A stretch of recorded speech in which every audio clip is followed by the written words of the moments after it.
Bien, aquí tendríamos otros usos diferentes de graffiti. ¿Vale? Eh, en principio, bueno, como os he dicho, eh, como en el caso que hemos visto de Francia, de la Primera Guerra Mundial, aquí tenemos el caso de un tanque japonés, ¿no? Donde, bueno, se le pone bueno, el año en que se le ha destrozado, ¿no? Y cuando se le ha puesto en jaque, ¿no? Y, y queda ahí como una señal de trofeo, de triunfo, ¿vale? Otros lo que hacen es, por ejemplo, utilizar el soporte de movimiento del graffiti, esto es muy típico en los tanques, en el avance por Francia, lo convierte en una especie de vehículo publicitario donde se va diciendo, bueno, somos los mejores, estamos liberando Francia, y en este caso somos los mejores nosotros somos los primeros que entramos en Bastoña, ¿vale? Nosotros. Y eso, claro, es un mérito, o sea, se remarca el mérito, ¿no? Se singulariza un elemento del ejército como algo especial. Esto, claro, la oficialidad evidentemente lo va a permitir, porque levanta la moral de combate de los chicos. No vas a decir, no, tenga usted esto es propiedad del Estado, del ejército, manténgalo limpio, porque tiene que ser usted disciplinado. No, aquí se sopesan los pros y los contras y se permite todo este tipo de actividad, porque viene bien como herramienta de fortalecimiento de la moral e incluso como propaganda frente a la población civil que está siendo liberada, porque no es igual invadir un país que liberar un país, ¿vale? Siendo aliado. En otro caso también, el graffiti que vamos a ver en algunos vehículos y mucho más lo que es sobre lo que es el uniforme o los cascos va a tener un sentido apotropaico. Esto es fortalecer mágicamente, energéticamente, digamos, el objeto para que me proteja. ¿Mm? Son herramientas más vinculadas con la esfera mágica del ser humano. Bueno, este es un graffiti de los más interesantes, ¿no? Porque es un graffiti que se lanza con un interés de ser recibido, pero que no lo va a leer nadie. No lo va a leer nadie si todo va bien, entre comillas, ¿no? Porque tú lanzas esto y lo que menos quieres es que se lea. Ahora forma parte mucho de... En primer lugar, siempre suele tener un elemento cómico, humorístico, humor negro, ¿eh? Un aspecto satírico, y va a tener también lo que es un sentido, igual latente, aunque no esté explícitamente presente, de recarga mágica del objeto del arma, ¿no? Todos hemos escuchado esa frase de tengo una bala con tu nombre escrito. Y si lleva tu, no, y si lleva tu nombre escrito, esto va a garantizar que llegue y te dé, ¿no? Entonces, si yo pongo eh, aquí corre Rommel, pues igual esta bomba, verdaderamente yo estoy fantaseando con la imagen de Rommel corriendo, perseguido por esta bomba que va rebotando sobre las dunas, ¿no? Persiguiéndole y no va a parar hasta cogerle, ¿no? Entonces es un poco ese aspecto, ¿no? Bueno, esto es de la Primera Guerra Mundial, no leo bien el texto, ya olvidé lo que ponía. Este, por ejemplo, desea felices Pascuas a Hitler, ¿no? Además, esto de llamar a Adolf no es rebajarle de categoría, rebajar de estatus, ¿no? Que sea más humano, más mundano. Y le deseo felicidades, pero le estoy deseando totalmente todo lo contrario, ¿no?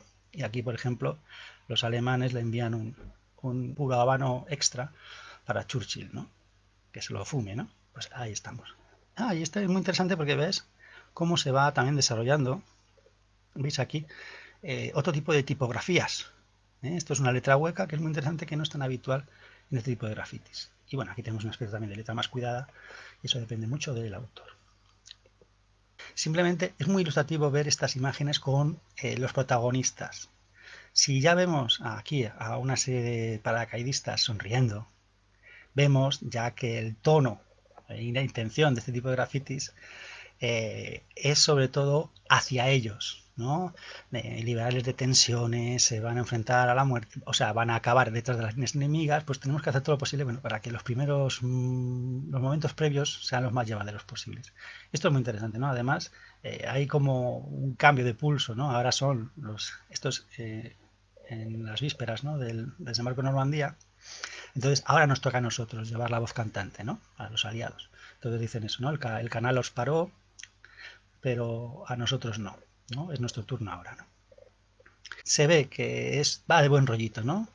Cogen ahí sus tizas, lo ponen, y los oficiales que van a decir, no van a decir nada, ¿no? Bueno, aquí está ya, por ejemplo, aquí pone algo de recuerda, Coventry, están recordando los bombardeos que se han realizado sobre el territorio inglés y les van a devolver la pelota. ¿vale? El bombardeo sobre Coventry, que fue muy gordo, Plymouth, Bristol, Londres, ¿vale? Entonces, bueno, ellos van a tomarse la revancha, ¿no? Y lo expresan de esta manera. Y a la vez vemos que aquí hay cierto elemento también de, dentro de ese ambiente de distensión digamos, lúdico y humorístico, es un juramento. Esto se va a cumplir porque lo hemos dejado escrito. Bien, esta foto nos va a hacer ver que no solamente el graffiti es usado por los, mm, por los soldados que representan, digamos, los bloques democráticos o liberales, ¿no? O soviéticos, ¿no? Sino que también otros bandos también lo practican. ¿Por qué? Porque es una pauta internacional que se ajusta a lo que es una población ampliamente alfabetizada, que va a recurrir a la escritura para visualizar sus anhelos, sus miedos, etc., ¿no? En este caso, el orgullo. Esto tiene que ser realizado durante los primeros años o el primer año de movilización en Alemania, con lo cual los alemanes, los mozos que se alistan, pues lo primero que hacen es presumir de que se van al frente y que van a participar en la guerra y que van a ganar y que van a ser célebres, van a tener muchas medallas, van a ser el orgullo de su patria, ¿no? Y aquí vemos, bueno, esto, viaje hacia París, lo que estaría escrito. Ausflug, que no se ve bien, pero hay una G, pero es Ausflug. Y vemos aquí un veterano, pero bueno, lo que interesa es ver cómo se va a prodigar como un ritual propio de los que se dirigen hacia el frente, ¿vale? Y sobre todo para reafirmar que son unos trenes de carga de tropas, para remarcar, bueno, que ellos van allí y lo que van a hacer, ¿no? Y vemos también que hay sus chistes también dentro de lo que es la tropa alemana en la Primera Guerra Mundial, ¿no? Aquí, ¿no? Diciendo, bueno, que ellos se van a pasear por los bulevares de París, ¿eh?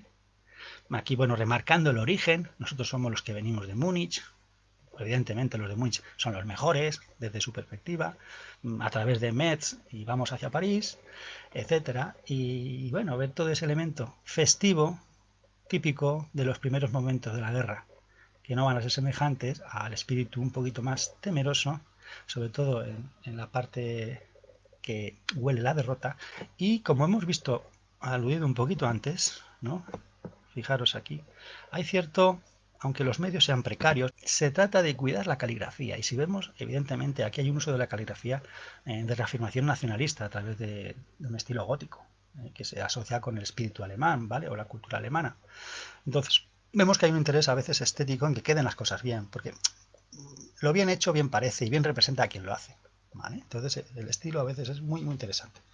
¿Vale? Evidentemente habría gente especializada que formase parte de la tropa, rotulistas, artistas, que ocupasen ese puesto, ¿vale? Ya os he dicho que, como pasaba con los escritores de graffiti que van a la mili y consiguen favores, bueno, si tú tienes ese rol de ser el rotulista del batallón, pues ya encuentras un sitio, ya te puedes ubicar y encontrarte un poquito más a gusto dentro de la vida militar, ¿vale? Pues ya vas siendo alguien dentro de la uniformidad de la tropa.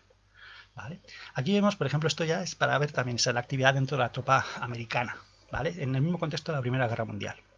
Vemos, wow, ¿no? Como incluso en el parque de atracciones, ¿no? De turno. Bueno, no sé si es un parque de atracciones exactamente o es el puerto que tendrá algunas animaciones, porque estos son vagones que trasladan las tropas a los barcos, ¿vale? Pero fijaros el detalle, cómo simulan, porque evidentemente son vagones falsos, son más carros tirados por un camión o lo que sea, cómo simulan haciendo su propaganda, ¿no? De la gente que embarcan esto, pero meten los grafitis que hay en la tropa en un tren normal, ¿vale? Que vamos a ver luego ejemplos, ¿no?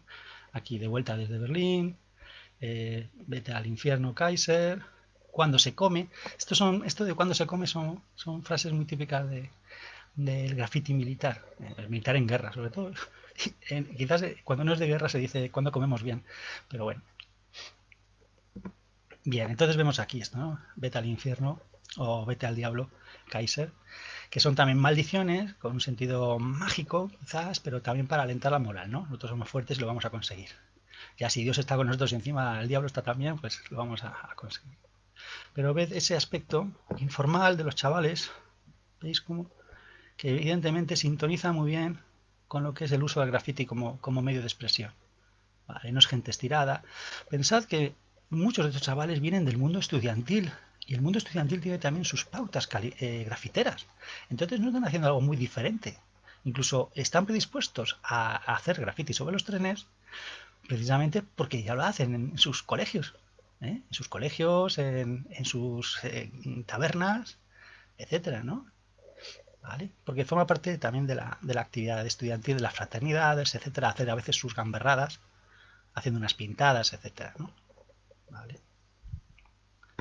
Y de todos modos, no están todavía militarizados, con lo cual se les puede permitir ciertas licencias, ¿vale? Bien, aquí vemos también otros, esto ya sería más tropa, no serían reclutas, pero que siguen haciendo sus grafitis con tiza sobre unas superficies, unos soportes que se prestan para escribir, porque son planos, monocolores y permiten dibujar. ¿Vale? Entonces, bueno, si lo facilita el medio, pues vamos también a expresarnos. ¿Vale? Y también nos puede recordar un poquito al mundo el mundo coetáneo también de los vagabundos, ¿no? De la Culture, ¿no? Que hace también sus grafitis propios sobre trenes. Evidentemente también habrá algún tipo de grafiti interior, sobre todo en vagones de carga, ¿eh? Pero normalmente lo que interesa más es la exhibición cara al exterior, para tú sentirte orgulloso y sobre todo remarcar una superioridad moral quizás con lo que son los civiles o el mundo de los civiles, ¿no? En ser alguien diferente, ¿no? Estás entre un grupo de elegidos. Aquí tendríamos otro ejemplo en la que es el contexto de la Guerra Civil Española, ¿no? Esto sería la Unión de Hermanos Proletarios, que fue una agrupación formada por socialistas, anarquistas, comunistas. Y vemos también eso, ¿no? Quizás eso, una caligrafía más espontánea, más... ¿Dónde? Aquí sí vemos otro caso como el aludido en Termópilas, ¿no? Que es un juramento, ¿no? Y además con esa retórica un poco poética, muy de la época también, ¿no? Y aquí vamos a observar cómo en la guerra civil hay un desarrollo muy interesante. Bueno, estos serían grafitis que remarcan la posesión, digamos, o publicitan los grupos que están cooperando juntos, ¿eh? CNT, UGT, FA y UHP, ¿vale? Que están juntos, ¿no? Y remarcan lo que es a qué pertenece con qué está afiliado, a qué pertenece, quién administra este tipo de estos vagones de carga, ¿vale? Pero algo muy interesante es cómo se va frente a lo que podría ser el uso en la Primera Guerra Mundial, aquí ya en la Guerra Civil Española, va a haber un desarrollo que nos va a hablar más de una aproximación a una concepción más similar al cartel publicitario o al mural político, ¿no? Este es un graffiti que, bueno, específicamente critica de un modo satírico el alineamiento de la Iglesia Católica con el bando nacional, ¿vale? Sin que haya una conexión directa, como dentro de ese soporte, dentro de lo que son las influencias de la cultura de masas, la combinación entre imagen y un lema que nos va a recordar de un modo general lo que va a ser la articulación de las piezas rodantes del graffiti neoyorquino, ¿vale? Donde se va a fortalecer ambas cosas, ¿no? La letra se fortalece con el deseo de un icono y el icono con la presencia de unas letras. ¿Vale? Bien, esto no es original, habría un precedente, que sería en el contexto de la guerra civil rusa, ¿vale? El contexto de la revolución soviética, ¿vale? Tendríamos los vagones decorados por pintores afiliados al Partido Comunista Soviético. Combinan tanto lo que es una ilustración de los usos o de los valores o de los principios del Partido Comunista, pero también imágenes satíricas de los enemigos. Van a realizar este tipo como de carteles en movimiento que se van a ir distribuyendo sobre lo que es la Rusia central, con sus grandes extensiones de territorio, donde bueno, van a tener que desplazar para hacer la propaganda a través del cine y del teatro, y llevando bibliotecas, etcétera, itinerantemente por diferentes localidades, ¿no? Entonces esto es una forma de visualizarse, ¿no? De visualización de todo lo que es la agitación y propaganda soviética. Fue a partir del año 18. El promotor de esto fue la VTSIK, que es el comité ejecutivo de toda la Rusia central, con Mikhail Kalinin, con la participación de diferentes artistas. Y se desarrolló durante los años 20 y 30, ¿vale? Este tipo de vagones. Ahora, tampoco siempre tengamos la mente abierta a que todo el mundo hace esto, todo. Lo único que igual hay diferentes tipos de estilo o de forma de concebirlo dependiendo de la ideología política, pero los usos y las funciones son las mismas, ¿vale? Aquí, por ejemplo, vemos lo que pasó cuando se convocó por parte de los fascistas italianos la marcha sobre Roma, ¿no? Mussolini dijo, vamos todos a Roma, ¿no? En el año 22. Pues claro, muchos de los participantes eran ex militares, bueno, o militares que habían participado en la Primera Guerra Mundial, en todo esto que hemos visto de la batalla del Piove, el frente austriaco, ¿no? Entonces, claro, ya llevaban en su mochila el usar el graffiti para visualizarse y en trenes pues también. Entonces, los trenes que iban para Roma, donde iban ellos, pues venga, vamos a plagarlos de grafitis, ¿no? Y aquí tenemos algunos ejemplos, ¿no? También imágenes, iconos, caricaturas, símbolos militares, lemas, todo esto, con tiza, ¿vale? Ahora, el fascismo, a diferencia de las escrituras más informales o más espontáneas, se va a aprovechar, se va a apropiar de todas estas prácticas informales de la tropa, pero de una forma institucionalizada. Y esto se va a reflejar evidentemente en el uso de las plantillas o trepas. ¿Vale? Toda esta técnica que se va a asociar con lo militar. Pensad simplemente en la serie Más de los años 70, donde, claro, simplemente el rótulo, ¿no? Era el típico rótulo que a veces se pone en películas militares, sobre todo de los años de la guerra de Vietnam, etcétera, ¿no? Que se pone, guerra de Corea, que se pone como una plantilla, ¿no? La tipografía de plantilla. Entonces aquí vemos, por ejemplo, esto es una película muy interesante, Annie Ruggenti, donde se ve cómo se trabajaba, cómo se trazaban esos lemas fascistas y cómo se articulaba la letra de Palo Seco como una letra muy viril, una letra muy marcial, una letra muy futurista que reflejaba al régimen, ¿no? Totalitario, ¿vale? Muy aséptico, muy despersonalizado. Y en cambio luego se ponía la firma, normalmente era simplemente una M para reivindicar bien el ego, de Mussolini, con un aire caligráfico que le hacía un poquito más humano, ¿vale? Le dotaba de personalidad. Pero vemos eso, ¿no? ¿Qué permite, qué da de imagen el uso de la plantilla? El uso de la plantilla lo que da es una imagen de organización, de infraestructura, de tecnología, de que hay un aparato productivo detrás, ¿eh? Y sobre todo permite una canonización, digamos, una seriación de las imágenes, de los símbolos. ¿Vale? Estos son las imágenes que están siendo admitidas por la autoridad para representarla. Seguramente tendrían un visto bueno por parte del departamento concerniente y dirían, bueno, sí, esto está bien, sí, pasa la censura y esto nos puede representar. ¿Vale? Frente a ese modo institucional de apropiación del graffiti, digamos, en el espacio público, en el entorno militar, que va a apostar por la despersonalización y uniformización también, que es precisamente de lo que trata de huir el soldado que acude a veces al grafiti informal, para refugiarse más en la fraternidad del grupo y no tanto admitir, ¿no?, la presión de la jerarquía, pues va a persistir, o sea, va a utilizarlo, ya sea en una trinchera, ya sea en los vehículos, etcétera.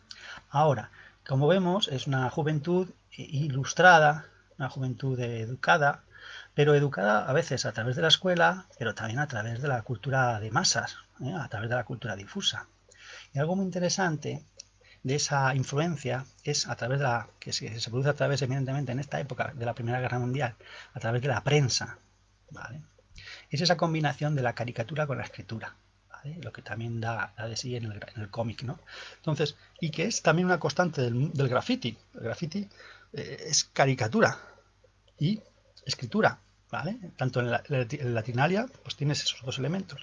Entonces tampoco es extraño que luego los veamos aparecer de forma emparejada, estrechamente emparejada, en el subway art, ¿no? En el subway graffiti, ¿vale? Porque forman parte tanto del imaginario infantil como del imaginario colectivo. ¿Vale? Quiero decir, la iconografía también adulta, ¿vale? Entonces, por ejemplo, aquí vemos dos casos, ¿no? Aquí se dibuja de una forma caricaturesca al enemigo corriendo, con un aire muy de cómic. Claro, esto también pensad, si tenéis, por ejemplo, en la mente lo que es el graffiti de los estudiantes que hacían en la cárcel universitaria de Heidelberg, vemos también esta constante de la caricatura. Entonces, si tú ya estás tienes la predisposición a hacer caricaturas de tus profesores, ¿cómo no en este momento vas a ponerte a hacer la caricatura del Kaiser, por ejemplo? ¿Vale? Forma parte de la misma herramienta. Bien. Y aquí igual, pues dibujas un francesito, pero vemos eso, ¿no? Cómo esto está compartido tanto por los alemanes como por los americanos, ¿no? Entonces, reflejamos con esto lo humanos que eran ambos seres, ¿no? El ser humano es así, ¿vale? Luego nos creamos fronteras, barreras y, bueno, historias.